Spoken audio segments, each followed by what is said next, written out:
ఎక్కడైనా సినిమాల్లో చూస్తూ ఉంటాం. ఒక ముఠా నాయకుడినో, ముఠా సభ్యులనో, దొంగలకు నాయకుడినో పోలీసులు తీసుకెళ్తూ ఉంటే, ఆ ముఠా సభ్యులందరూ వచ్చేసి పోలీసుల మీద దాడి చేసి వాళ్ళ సభ్యుని తీసుకెళ్ళిపోయి, ఇటువంటి సీన్ సినిమాలో చూస్తూ ఉంటాం. తాజాగా ఆంధ్రప్రదేశ్ పోలీసులకు కూడా ఈ ఒక ముఠా సభ్యులు నడి రోడ్డు మీద ఇలాంటి సినిమాని చూపించి వాళ్ళ ముఠా నాయకుడిని విడిపించుకొని వెళ్ళిపోయారట. మీడియా కథనాల ప్రకారం దొంగ నోట్లు ముద్రించే ముఠా అట. ఆ ముఠా నాయకుడు భీమవరంలో ఉన్నాడట.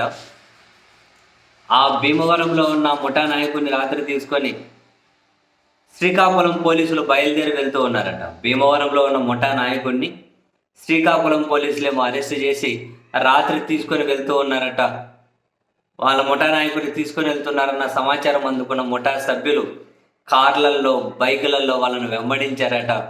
పోలీస్ జీపును వెంబడించి ఆ వెంబడిస్తున్నట్టు పోలీసులకు తెలిసినట్లేదు. వెంబడించి రాజమండ్రి దగ్గర ఏదో విఎల్పురం అని ఉందంటనే, ఆ విఎల్పురం దగ్గర అడ్డగించారు పోలీస్ జీపును. పోలీసుల మీద దాడి, పోలీసుల మీద ఇక అడ్డుకొని వాళ్ళ ముఠా నాయకుని విడిపించుకొని చల్ వెళ్ళిపోయినారు ముఠా నాయకుని విడిపించుకొని. ఇంకా పోలీసులు ఏం చేస్తారు, 100 కాల్ చేసి ఇట్లా జరిగిందని చెప్పి కంప్లైంట్ చేశారట. సో ఇప్పుడు పోలీసులు దర్యాప్తు చేస్తున్నారట. ఆ వెంబడించిన కార్లు, బైకులు, నంబర్లు ఇంకా అవన్నీ వెతుకుతున్నారట. ఎక్కడికి పోయారు ఏంటి అన్న కార్లు ఎవరివి, బండ్లు ఎవరివి అని. భలే ఉంది కదా.